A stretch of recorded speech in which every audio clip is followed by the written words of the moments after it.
मांडुक्य उपनिषद में अलात शांति प्रकरण में उपलब्धि और आचरण की अपरमानता। यदि कहो कि उपलब्धि और आचरण तो परमान है, इसलिए द्वैत वस्तु है ही, तो ऐसी बात नहीं है, क्योंकि उपलब्धि और आचरण का तो व्यभिचार भी होता है। किस प्रकार व्यभिचार होता है सो बतलाया जाता है। उपलब्धि और आचरण के कारण जिस प्रकार माया जनित हाथी को हाथी है इस प्रकार कहा जाता है, उसी प्रकार उपलब्धि और आचरण के कारण वस्तु है ऐसा कहा जाता है। हाथी के समान ही माया जनित हाथी भी देखने में आता है। हाथी के समान ही यहाँ माया हस्ती के साथ भी बंधन, आरोहण और हस्ती संबंधित धर्मों द्वारा व्यवहार करते हैं। जिस प्रकार असत्य होने पर भी वह हाथी है ऐसा कहा जाता है, उसी प्रकार उपलब्धि और आचरण के कारण भेद रूप द्वैत वस्तु है ऐसा कहा जाता है। अतः अभिप्राय ये है कि उपलब्धि और आचरण द्वैत वस्तु के सद्भाव में कारण नहीं है। परमार्थ वस्तु क्या है? अच्छा, तो जिसके आश्रय से जाति आदि असद बुद्धियां होती हैं वह परमार्थ वस्तु क्या है? तो इस पर कहते हैं, जो कुछ जाति के समान भासने वाला, चल के समान भासने वाला और वस्तु के समान भासने वाला है, वह अज, अचल और अवस्तु रूप शांत एवं अद्वितीय विज्ञानी। जो अजाति होकर भी जातिवत प्रतीत हो उसे जात्य आभास कहते हैं। उसका उदाहरण जैसे देवदत्त उत्पन्न होता है, जो चल के समान प्रतीत हो उसे चलाभास कहते हैं। जैसे वही देवदत्त जाता है। वस्तुआभासम, वस्तु धर्मी द्रव्य को कहते हैं। जो उसके समान प्रतीत हो वह वास्तवाभास। जैसे वही देवदत्त गोर और दीर्घ है।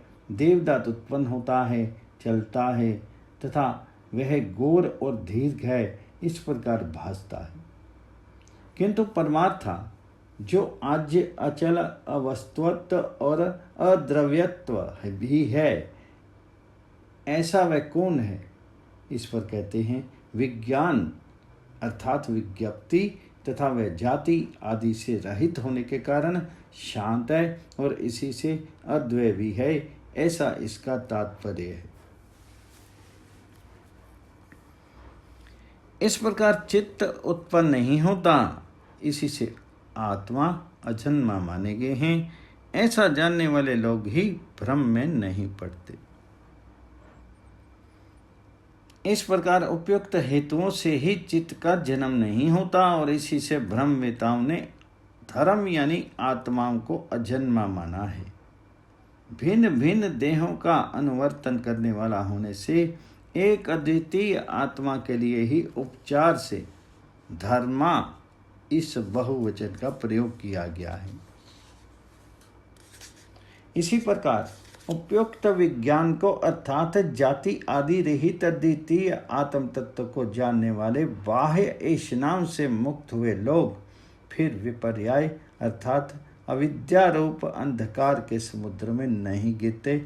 उस अवस्था में एकत्व देखने वाले पुरुष को क्या मोह और क्या शोक हो सकता है इत्यादि मंत्र वर्ण से यही बात प्रमाणित होती है।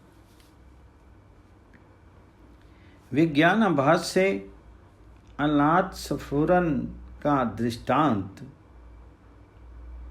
पूर्वोक्त परमार्थ ज्ञान ही विस्तार से निरूपण करेंगे। इसलिए कहते हैं, जिस प्रकार अलात अर्थात उल्का का घूमना ही सीधे टेढ़े आदि रूपों में भाषित होता है, उसी प्रकार विज्ञान का स्फुरन ही ग्रहण और ग्राहक आदि रूपों में भास रहा है।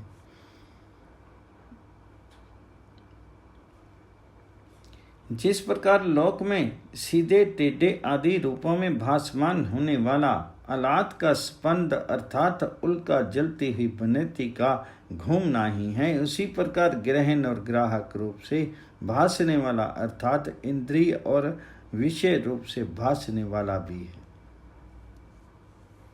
वह कौन है? विज्ञान का स्पंद, जो अविद्या के कारण ही स्पंद के समान स्पंद सा प्रतीत होता है।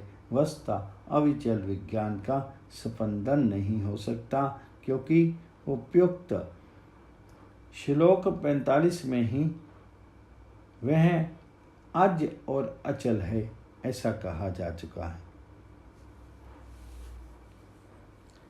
जिस प्रकार स्पंदन रहित अलात आभास शून्य और अज है, उसी प्रकार स्पंदन रहित विज्ञान भी आभास शून्य और अज है। जिस प्रकार वही अलात अस्पंदन मान स्पंदन से रहित होने पर ऋजु आदि आकारों में भाषित न होने के कारण अनाभास और अज रहता है, उसी प्रकार अविद्या से स्पंदित होने वाला विज्ञान अविद्या की निवृत्ति होने पर जाति आदि रूप से स्पंदित न होकर के अनाभास अज और अचल हो जाएगा, ऐसा इसका तात्पर्य है।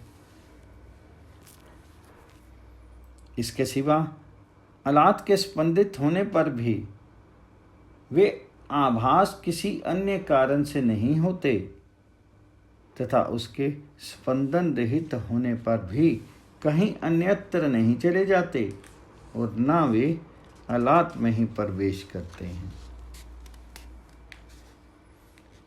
उस अलात के स्पंदित होने पर भी वे सीधे टेढ़े आदि आभास आलात से भिन्न कहीं अन्यत्र से आकर के अलात में उपस्थित नहीं हो जाते, अतः वह किसी अन्य से होने वाले भी नहीं हैं तथा निस्पंद हुए उस अलात से वे कहीं अन्यत्र नहीं चले जाते और ना उस निस्पंद अलात में ही प्रवेश कर जाते हैं। इसके अतिरिक्त उनमें द्रव्यत्व के अभाव का योग होने के कारण वे अलात से भी नहीं निकलते और इसी प्रकार आभासत्व में समानता होने के कारण विज्ञान के विषय में भी समझना चाहिए। द्रव्यात्म भाव योग के कारण द्रव्य के भाव का नाम द्रव्यत्व है, उसके अभाव को द्रव्यत्व अभाव कहते हैं।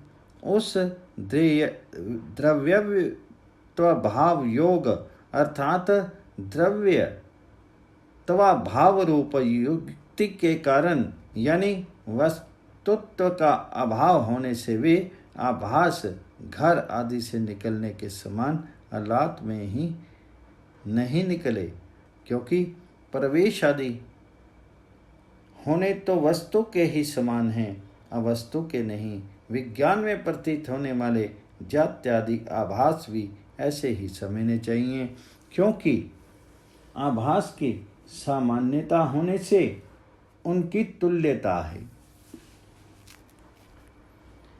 उसकी तुल्यता किस प्रकार है सो बतलाते हैं।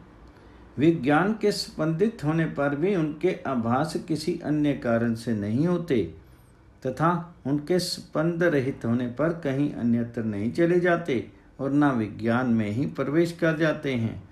द्रव्यत्व के अभाव का योग होने के कारण वे विज्ञान से भी नहीं निकले, क्योंकि कार्य कारणता का अभाव होने के कारण वे सदा ही अचिंतनीय अनिर्वचनीय हैं। विज्ञान के विषय में भी सब कुछ अलात के ही समान है, नित्य अचल रहना, यही विज्ञान की विशेषता है।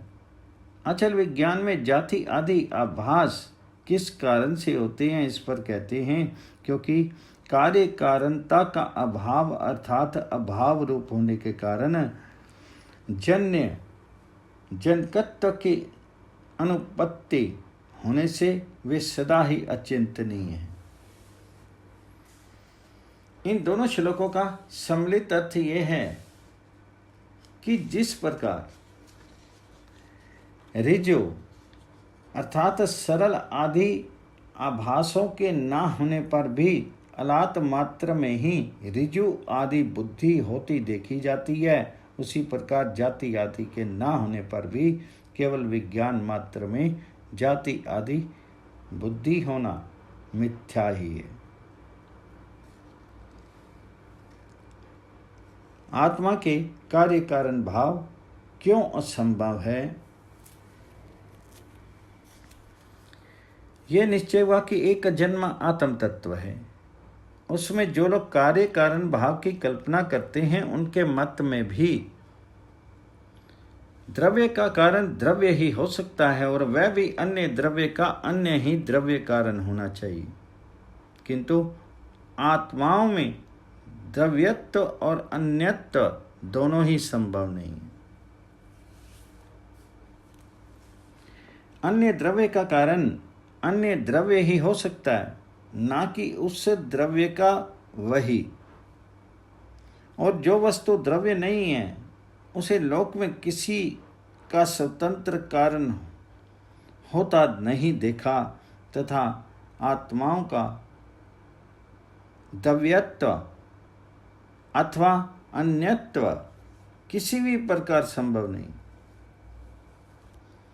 जिससे कि वे किसी अन्य द्रव्य के कारणत्व अथवा कार्यत्व को प्राप्त हो सके।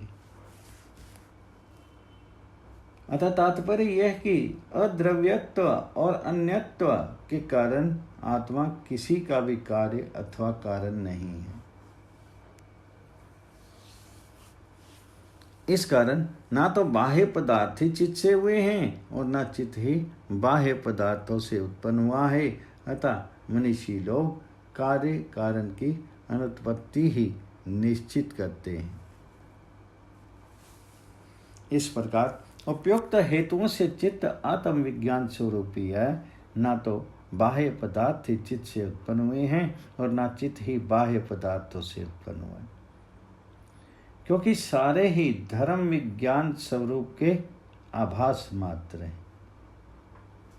इस प्रकार ना तो हेतु से फल की उत्पत्ति होती है और ना फल से हेतु की। अतः मनीषी लोग हेतु और फल को अनुत्पत्ति ही निश्चित करते हैं। तात्पर्य ये कि ब्रह्मविता लोग आत्मा में हेतु और फल का अभाव ही देखते हैं। हेतु फल भाव के अभिनिवेश का फल। किंतु जिसका हेतु और फल में अभिनिवेश है, उसका क्या होगा? इस पर कहा जाता है, धर्म अधर्म संज्ञक हेतु का मैं करता हूं, धर्म और अधर्म मेरे हैं। कालांतर में किसी प्राणी के शरीर में उत्पन्न होकर उसका फल भोगूंगा। इस प्रकार जब तक हेतु और फल का आग्रह है, तब तक कि हेतु और फल की उत्पत्ति भी है। हेतु और फल का आवेश क्षीण हो जाने पर फिर हेतु और फल रूप संसार की उत्पत्ति भी नहीं होती। जब तक हेतु और फल का आवेश, हेतु फल आग्रह अर्थात उन्हें आत्मा में आरोपित करना यानी तच्चितता है, तब तक हेतु और फल की उत्पत्ति भी है। अर्थात तब तक धर्मांध में और उसके फल की अविच्छिन्न प्रकृति भी है। किंतु जिस समय मंत्र और औषधि की सामर्थ्य से ग्रह के आवेश के समान उपयुक्त अद्वैत बहुत से अविद्याजनित हेतु और फल का आवेश निवृत्त हो जाता है, उस समय उसके क्षीण हो जाने पर हेतु और फल की उत्पत्ति भी नहीं रहती।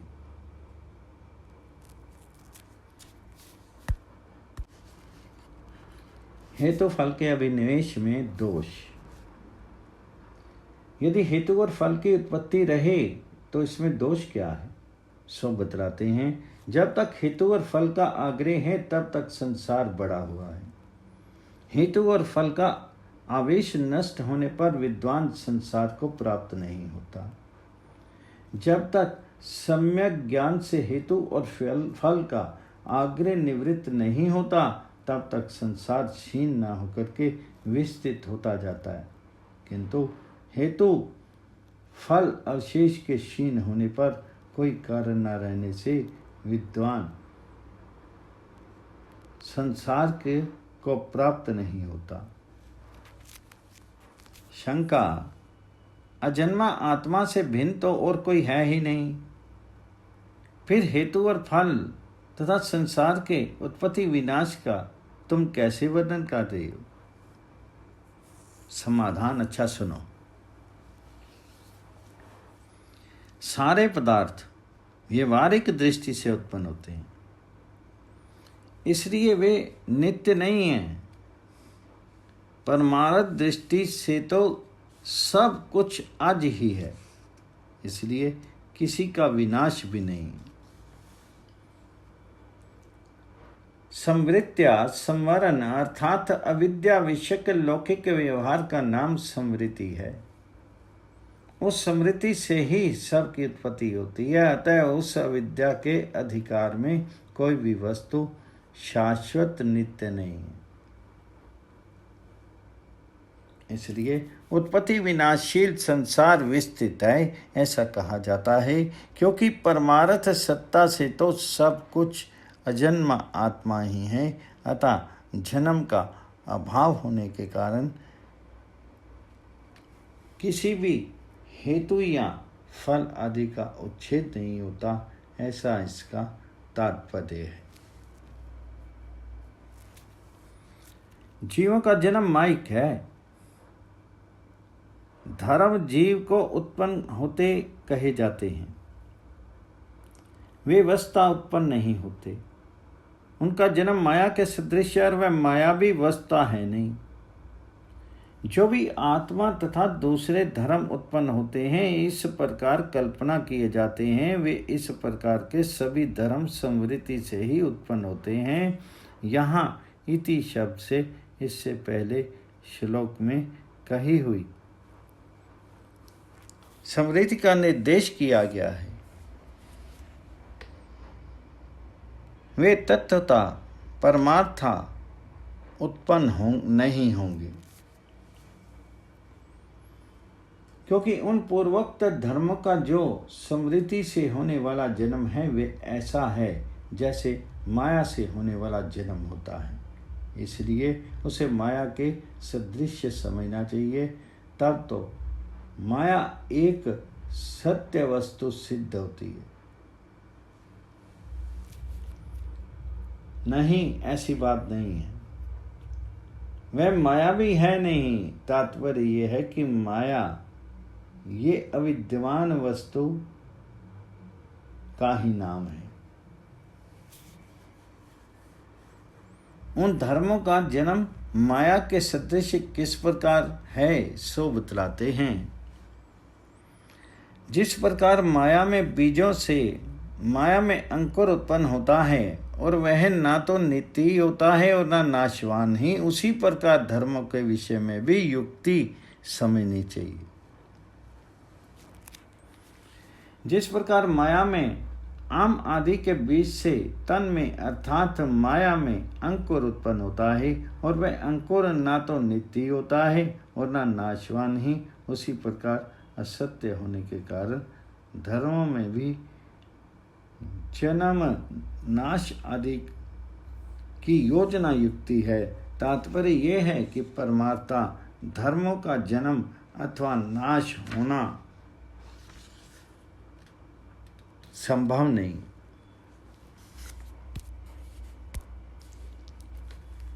आत्मा की अनिर्वचनीयता।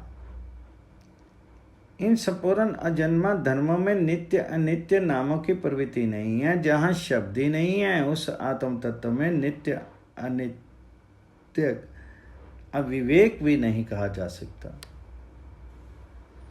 वास्तव में तो नित्य एक रस विज्ञान मात्र सत्ता स्वरूप अजन्मा आत्माओं में नित्य अनित्य ऐसे अभिधान अर्थात नाम की भी प्रवृत्ति नहीं है, जहाँ जिन महात्माओं में जिनसे पदार्थों का वर्णन किया जाता है वे वर्ण यानी शब्द भी नहीं है,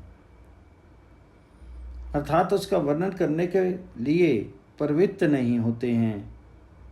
उसमें ये ऐसा है अर्थात नित्य है अथवा अनित्य है, इस प्रकार का विवेक भी नहीं कहा जाता। जैसे कि जहाँ से वाणी लौट आती है, इस श्रुति से सिद्ध होता है। जिस प्रकार स्वप्न में चित्त माया से द्वैत आभास रूप से स्फुरित होता है, उसी प्रकार जागृत कालीन द्वैत आभास रूप से भी चित्त माया से ही स्फुरित होता है, इसमें संदेह नहीं। स्वप्न अवस्था में अद्वैय चित्त ही द्वैत रूप से भासने वाला है, इसी प्रकार जागृत काल में भी अद्वैय मन ही द्वैत रूप में भासने वाला है, इसमें कोई संदेह नहीं। परमार्था अद्वैय विज्ञान मात्र का जो वाणी का विषय होना है, वह मन का स्फुरन मात्र ही है, वह परमार्थ है नहीं। इस प्रकार इन श्लोकों की व्याख्या पहले अद्वैत 29-30 में की जा चुकी है।